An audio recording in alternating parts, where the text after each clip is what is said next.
Estamos estudando o Sermão do Monte e hoje a ênfase será sobre a diferença que o cristão faz, isto é, a influência do cristão no mundo, baseado em Mateus, capítulo 5, versículo 13 a 16. Bom dia! Como vimos na lição passada, para estudar o Sermão do Monte é importante considerá-lo como um todo, antes de entrarmos nos detalhes. Nenhuma porção do Sermão do Monte pode ser realmente compreendida, exceto à luz da sua totalidade. Jesus iniciou seu sermão enunciando as bem-aventuranças, cuja abertura, versículo-chave, é Bem-aventurados os pobres em espírito, pois deles é o reino dos céus. A necessidade de um esvaziamento de si próprio para que haja espaço para as demais qualidades que fará do cristão um bem-aventurado. A felicidade consiste, essencialmente, na expectativa da vida futura, pois as promessas são de caráter espiritual. Mas quem busca a vontade de Deus passa a usufruir, de imediato, todas as regalias e prerrogativas de um legítimo filho de Deus. Tendo considerado o que o crente é, o seu caráter, passamos agora a considerar de que maneira o crente deveria manifestar a sua nova natureza. Tendo tomado conhecimento do que somos, agora devemos começar a considerar aquilo que devemos ser. O crente não é alguém que vive isolado. Ele está no mundo, embora não pertença ao mundo, e ele mantém certa relação para com o mundo. Na Bíblia sempre podemos observar esses dois fatores correndo paralelos um com o outro. Ao crente é recomendado que ele precisa ter uma mente e uma perspectiva, uma concepção, uma visão diferentes dos homens deste mundo. Porém, isso jamais significa que ele deve retirar-se da vida ativa do mundo. Nos versículos 13 ao 16, Jesus vai fundo, usa palavras de fácil entendimento, precisas e seguras de como deve ser o nosso viver. Para isso, ele faz uma comparação com duas coisas bem conhecidas, o sal e a luz, ambos de utilidade doméstica. Não podemos viver sem eles. Vocês são o sal da terra, mas se o sal perder o seu sabor, como restaurá-lo? Não servirá para nada, exceto para ser jogado fora e pisado pelos homens. Vocês são a luz do mundo. Não se pode esconder uma cidade construída sobre um monte. E também ninguém acende uma candeia e a coloca debaixo de uma vasilha. Ao contrário, coloca-a no lugar apropriado e assim ilumina a todos que estão na casa. Assim brilha a luz de vocês diante dos homens, para que vejam as suas boas obras e glorifiquem ao Pai de vocês que está nos céus. Somos humildes de espírito, pobres de espírito, somos misericordiosos, mansos, temos fome e sede de justiça, a fim de que possamos ser sal da terra. Sal é cloreto de sódio, cristalino, branco, usado na alimentação. Para além dessa definição meramente científica, o sal é usado desde a antiguidade como símbolo de vários aspectos da vida. Por ser usado não só como tempero, antisséptico e também fertilizante, mas principalmente como conservante dos alimentos, o sal indica principalmente conservação e durabilidade. Na Grécia Antiga, quando se dizia ter comido um alqueire de sal com alguém, isso indicava ter uma amizade de longa data. Muitas vezes, para falar em ajuntamento e reunião, os gregos usavam a expressão comer sal com. Entre os romanos, o sal simbolizava graça, jovialidade, mas também um dito cruel, desumano, quando jogavam uma quantidade muito grande de sal na terra para que ela não fosse mais produtiva, em sinal de vingança. A importância do sal na vida diária dos romanos era tal que os soldados eram remunerados com uma quantia básica para comprar sal, o salarium. Daí vem o conceito de salário, remuneração. No Antigo Oriente Médio, onde se desenrola a maior parte da história bíblica, se confirmava um compromisso por meio de presentes de sal, o qual era símbolo de fidelidade, da constância e da hospitalidade. No Antigo Testamento, o sal também tem grande importância econômica e simbólica. Usado como condimento, como lemos em Jó capítulo 6, versículo 6. Come-se sem sal uma comida insípida? E a clara do ovo tem algum sabor? E também usado como antisséptico. Ezequiel 16:4. Dentre outros usos, o sal era essencial para os hebreus, cuja dieta básica era de vegetais, garantindo o sabor e a preservação dos alimentos. A lei dizia que toda oferta de manjares devia ser temperada com sal, conforme Levítico 2:13 e Ezequiel 43:24, bem como o incenso sagrado, Êxodo 30:35. Em contraste com o fermento e o mel, que eram proibidos, Levíticos 2:11, o sal deveria acompanhar as ofertas de manjares no altar, símbolo da permanência, em contraste com o fermento e o mel, que simbolizariam a mudança e o disfarce. Lemos lá em Levíticos 2:13. Toda oferta dos teus manjares temperarás com sal. À tua oferta de manjares não deixarás faltar o sal da aliança do teu Deus. Em todas as suas ofertas aplicarás sal. A aliança de Deus com o seu povo era chamada de aliança de sal. Números 18:19, 2 Crônicas 13:5. Aliança de sal significava firmeza e durabilidade. Por sua simbologia da durabilidade, o sal também era símbolo de um juízo ou maldição perene, conforme Deuteronômio 29:23 e Jeremias 17:6. Sendo assim, após a destruição de uma cidade, era costume lançar sal no seu solo como símbolo de juízo perpétuo, infertilidade e maldição. Juízes 9:45. No Novo Testamento, Jesus e Paulo aprofundam o simbolismo do sal na sua qualidade de preservar e dar sabor às coisas. O cristão é o sal da terra, conforme o versículo 13 de Mateus 5.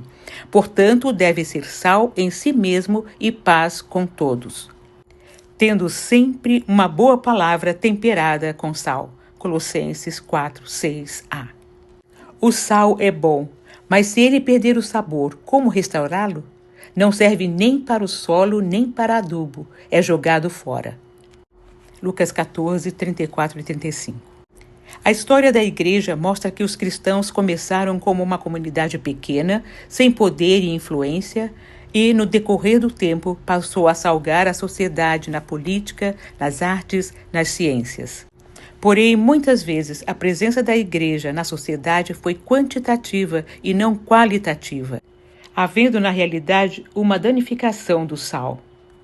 A reforma protestante surgiu visando resgatar o sabor do sal bíblico, procurando impactar a sociedade com valores cristãos. Não se sente o sabor do sal que está dentro do saleiro. A necessidade de que seja usado para que haja sabor, preservação e purificação. Nós que somos o que está nos versos 3 ao 12, sejamos o sal da terra. Cada um de nós individualmente, não pela igreja cristã em geral. Vamos pensar aqui no princípio da infiltração celular. Uma pequena quantidade de sal pode afetar uma volumosa massa. Um pouco de sal, pequenas quantidades, pode ser usado como fertilizante para algumas plantas, pois fornece sódio e cloreto, nutrientes essenciais para o desenvolvimento.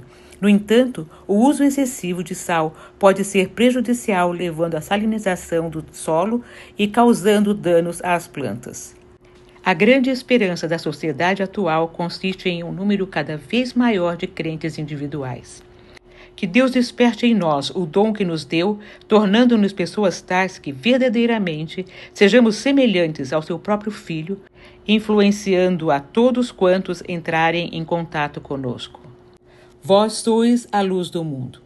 A palavra vós, que lemos nessa declaração, aponta diretamente para cada um de nós, pessoas regeneradas. Temos a tendência de ouvirmos essas palavras e pensarmos em alguma outra pessoa. Porém, se realmente nos consideramos crentes, é a nós que ela se refere. Jesus apresentou a sua segunda metáfora, a luz. É verdade que, mais tarde, ele diria, eu sou a luz do mundo, João 8:12. Jesus é a fonte da luz. Quem o segue não andará em trevas, mas terá a luz da vida. Nós somos a luz, pois brilhamos com a luz de Cristo refletida em nós. Ele, e somente Ele, pode nos conceder essa luz.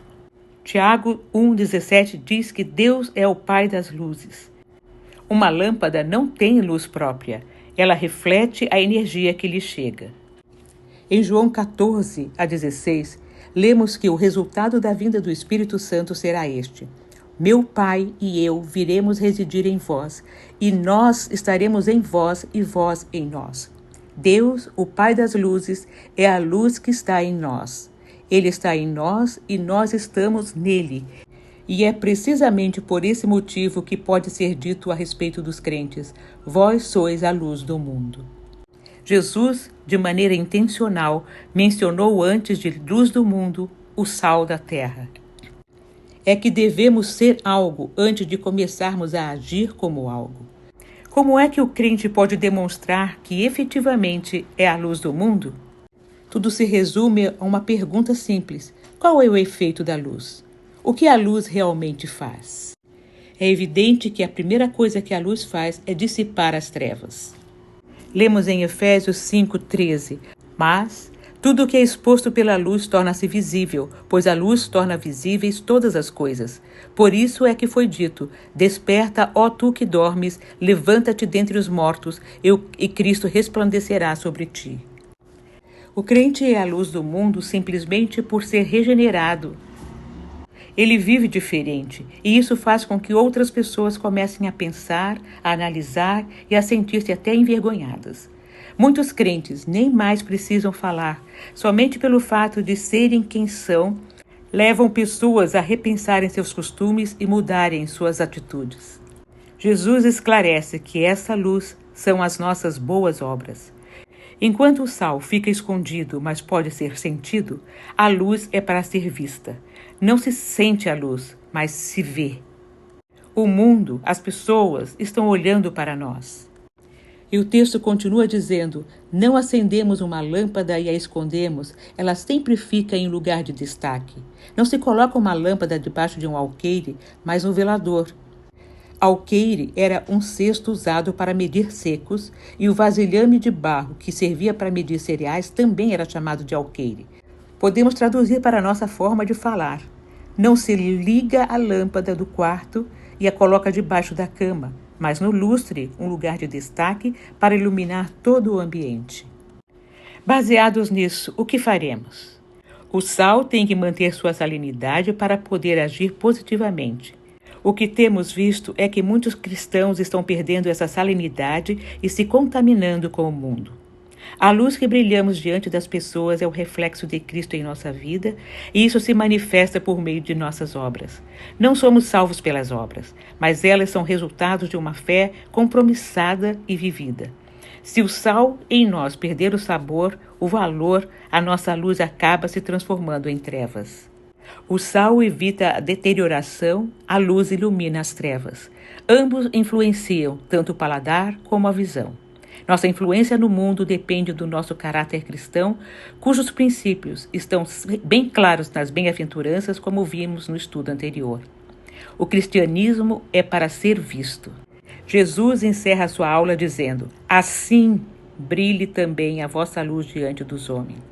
Ele não coloca dúvida ou escolha, mas é uma ordem. Ele apresenta os recursos e espera os resultados. Não tem como escapar. Expõe a aula, instrui os alunos e a prova acontece, brilhando com as obras. Na nossa vida cristã, temos provas todos os dias.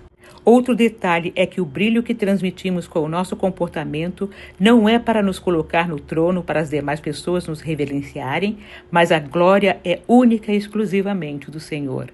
É a forma como apresentamos Deus e a salvação em Cristo ao mundo, é vivendo. O verdadeiro cristão faz diferença onde vive, sendo sal e luz em qualquer ambiente, em casa, no trabalho, com os amigos, conforme Filipenses 2,15, para que venham a tornar-se puros e irrepreensíveis, filhos de Deus inculpáveis, no meio de uma geração corrompida e depravada, na qual vocês brilham como estrelas no universo. É fácil? É claro que não. Temos um professor que nos desafia o tempo todo. Eu dei o exemplo para que vocês façam como lhes fiz. João 13,15. Que o Espírito Santo atue em nós, purificando-nos a cada dia o sal que somos e mantendo a nossa luz brilhando em todo momento. Amém.